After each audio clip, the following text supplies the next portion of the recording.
दोस्तों, आज का वीडियो बहुत ही महत्वपूर्ण है क्योंकि आज का टॉपिक है भारत के प्रधानमंत्री से रिलेटेड प्रश्न को कवर करेंगे। तो चलिए आगे बढ़ते हैं।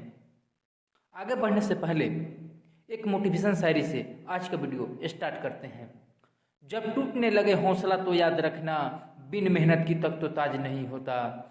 जब टूटने लगे हौसला तो याद रखना, बिन मेहनत की तक तो ताज नहीं होता।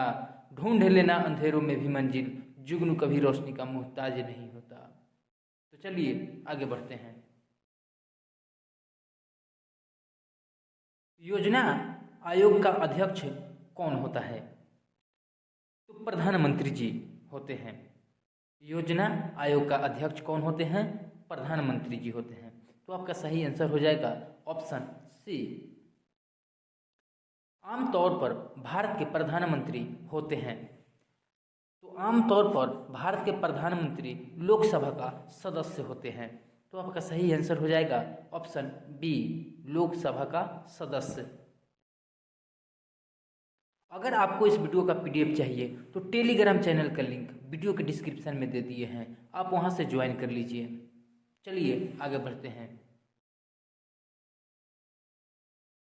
भारत के प्रधानमंत्री का निम्न में से कौन सा कालक्रम सही है? तो चलिए, कालक्रम सजाने के लिए दिया हुआ है, तो चलिए सजा लेते हैं। जवाहरलाल नेहरू दूसरा नंबर हो जाएगा और इंदिरा गांधी एक नंबर यहाँ हो जाएगा दो के बाद में, और उसके बाद में हो जाएगा मोरारजी देसाई, और उसके बाद में हो जाएगा चौधरी चरण सिंह। तो आपका सही आंसर हो जाएगा ऑप्शन सी। संसदीय तंत्र में वह व्यक्ति प्रधानमंत्री चुना जाता है जो निम्न का नेता होता है। तो वह निम्न सदन के बहुमत दल का नेता होता है प्रधानमंत्री। तो आपका सही आंसर कौन हो जाएगा? ऑप्शन बी हो जाएगा।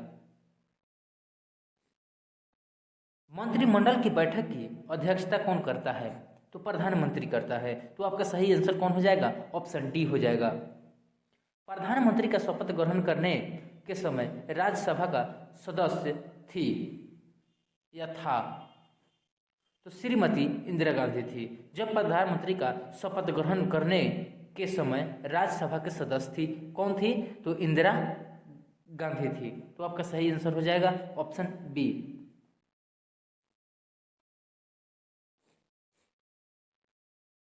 प्रधानमंत्री का पद ग्रहण करने के समय विधानसभा का सदस्य कौन थी? एच.डी. देवगौड़ा थी। तो आपका सही आंसर कौन हो जाएगा? ऑप्शन डी हो जाएगा, एच.डी. देवगौड़ा। लोकसभा का विश्वास मत प्राप्त किए बिना ही प्रधानमंत्री पद पर कार्य करने वाले प्रथम व्यक्ति कौन थे? तो चौधरी चरण सिंह थे। तो आपका सही आंसर कौन हो जाएगा? ऑप्शन ए हो जाएगा। कांग्रेस द्वारा समर्थन वापस के लिए जाए कांग्रेस के द्वारा समर्थन वापस लिए जाने के कारण ही त्यागपत्र देना पड़ा था। किनको? चौधरी चरण सिंह को, चंद्रशेखर को और देवगौड़ा जी को। तो उपयुक्त इनमें से सभी हो जाएगा। तो आपका सही आंसर कौन हो जाएगा? ऑप्शन डी हो जाएगा। इंदिरा गांधी दूसरी अवधि के लिए प्रधानमंत्री बनी थी। इंदिरा गांधी 1980 से लेकर 1984 तक प्रधानमंत्री बनी थी। तो आपका सही आंसर हो जाएगा ऑप्शन ए।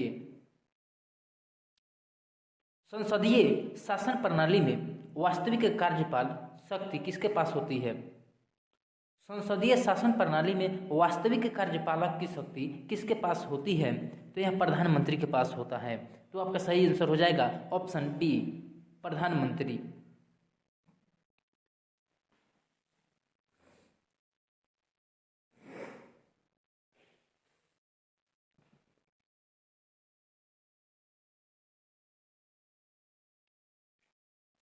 संसदीय शासन प्रणाली सर्वप्रथम किस देश में विकसित हुई थी? तो यह ब्रिटेन में विकसित हुई थी। तो आपका सही आंसर हो जाएगा ऑप्शन ए, ब्रिटेन। भारतीय संविधान के अनुसार तथ्य भारतीय संविधान के अनुसार तथ्यात्मक संप्रभुता निवास करती है? यह प्रधानमंत्री में। तो आपका सही आंसर हो जाएगा ऑप्शन सी। किस दल ने 2 वर्ष के समय में 2 प्रधानमंत्री दिए थे? तो यह जनता पार्टी ने दिए थे। तो आपका सही आंसर कौन हो जाएगा? ऑप्शन बी हो जाएगा। निम्नलिखित में से भारत के कौन से प्रधानमंत्री अविश्वास मत में पराजित हुए थे? विश्वनाथ प्रताप सिंह, एच.डी. देवगौड़ा, अटल बिहारी वाजपेयी। तो आपका सही आंसर कौन हो जाएगा? ऑप्शन बी हो जाएगा। प्रधानमंत्री की नियुक्ति राष्ट्रपति करता है, यह किस अनुच्छेद में वर्णित है? यह किस अनुच्छेद में वर्णित है? तो यह अनुच्छेद 75 में वर्णित है। प्रधानमंत्री की नियुक्ति कौन करता है? तो राष्ट्रपति करता है। किस एक्ट के तहत? तो एक्ट 75 के तहत।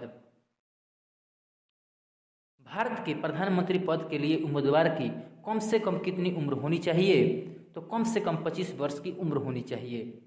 तो आपका सही आंसर हो जाएगा ऑप्शन ए।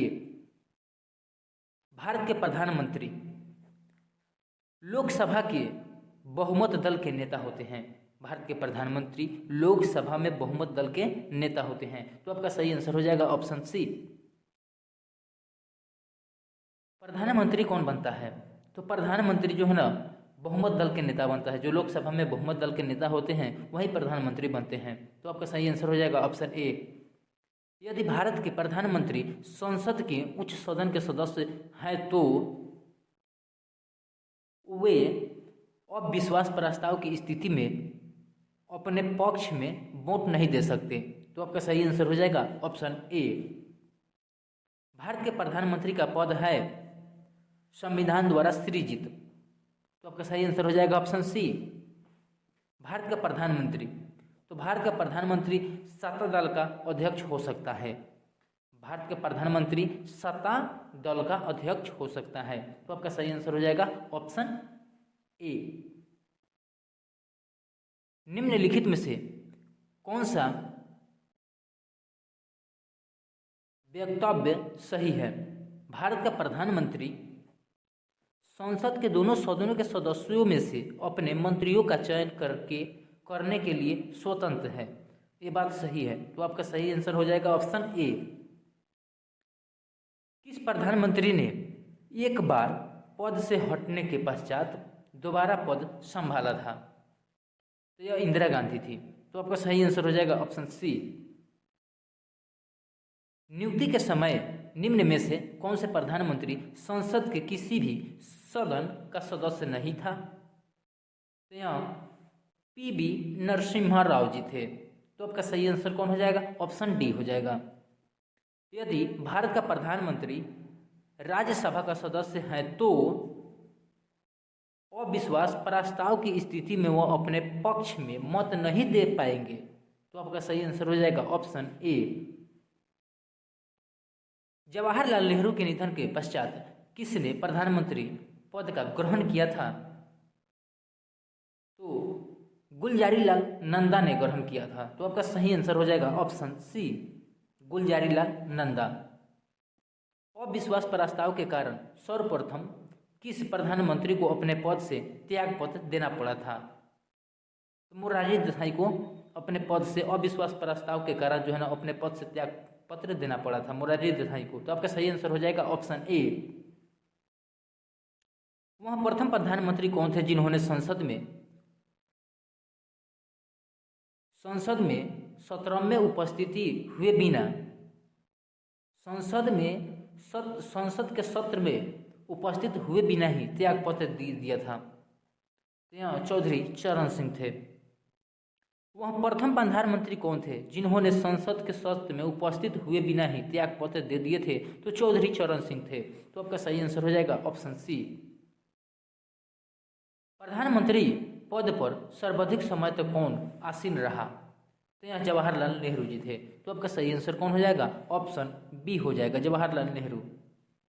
लगातार दूसरी बार प्रधानमंत्री पद पर आसीन होने वाले व्यक्ति कौन थे? तो यहाँ जवाहरलाल नेहरू थे, इंदिरा गांधी थी, अटल बिहारी वाजपेयी थे, यानी उपयुक्त इनमें से सभी। भारत के प्रधानमंत्री नियुक्त होते हैं, तो आपका सही आंसर हो जाएगा ऑप्शन ए। भारत के प्रधानमंत्री का पद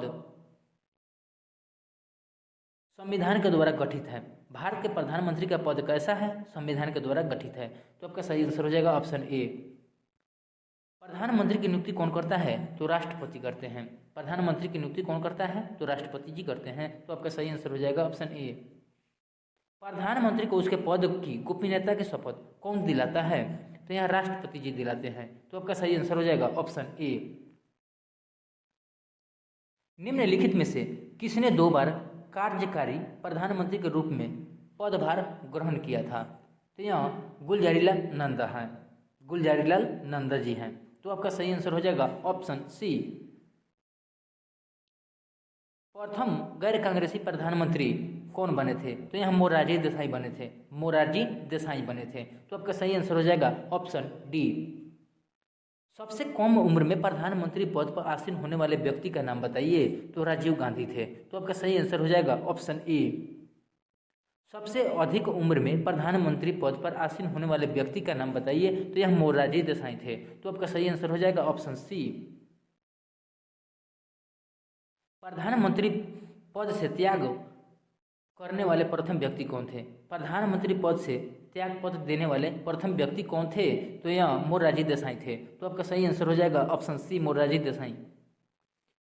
ऐसे प्रथम प्रधानमंत्री जिनके विरुद्ध लोकसभा में अविश्वास प्रस्ताव लगाया गया था, तो यहाँ जवाहरलाल नेहरू थे, तो आपका सही आंसर हो जाएगा ऑप्शन ए, जवाहरलाल नेहरू।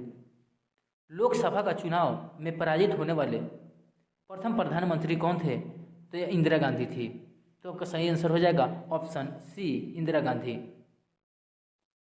प्रथम पूर्णतः गैर कांग्रेसी प्रधानमंत्री कौन बने थे? तो यह अटल बिहारी वाजपेयी बने थे। प्रथम पूर्णतः गैर कांग्रेसी प्रधानमंत्री कौन बने थे?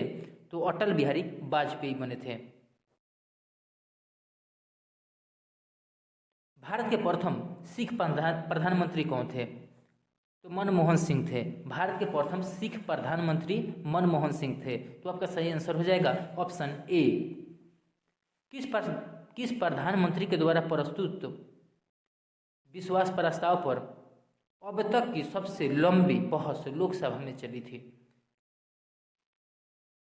अटल बिहारी वाजपेयी के, तो आपका सही आंसर हो जाएगा ऑप्शन डी। समानतः प्रधानमंत्री लोकसभा के बहुमत दल के नेता होते हैं। समानतः प्रधानमंत्री लोकसभा के बहुमत दल का नेता होते हैं, तो आपका सही आंसर हो जाएगा ऑप्शन सी। भारत में एक व्यक्ति अधिक से अधिक कितनी बार प्रधानमंत्री पद पर नियुक्त हो सकता है? तो कितना हो बार? तो आपका सही आंसर हो जाएगा ऑप्शन डी। भारत में शक्तियों का प्रमुख उभरता केंद्र है प्रधानमंत्री। भारत में शक्तियों का प्रमुख उभरता केंद्र क्या है? प्रधानमंत्री है, तो आपका सही आंसर हो जाएगा ऑप्शन सी। निम्नलिखित में से कौन लोकसभा का नेतृत्व करता है? तो लोकसभा का नेतृत्व प्रधानमंत्री जी करते हैं, तो आपका सही आंसर हो जाएगा ऑप्शन सी। संघीय मंत्रिपरिषद का अध्यक्ष कौन होता है? तो प्रधानमंत्री जी होते हैं, तो आपका सही आंसर कौन हो जाएगा? ऑप्शन बी हो जाएगा। वीडियो कैसा लगा आप कमेंट बॉक्स में जरूर बताइए। वीडियो अच्छा लगे तो लाइक शेयर और सब्सक्राइब जरूर कीजिए। मिलते हैं अगले वीडियो में, तब तक के लिए जय हिंद जय भारत।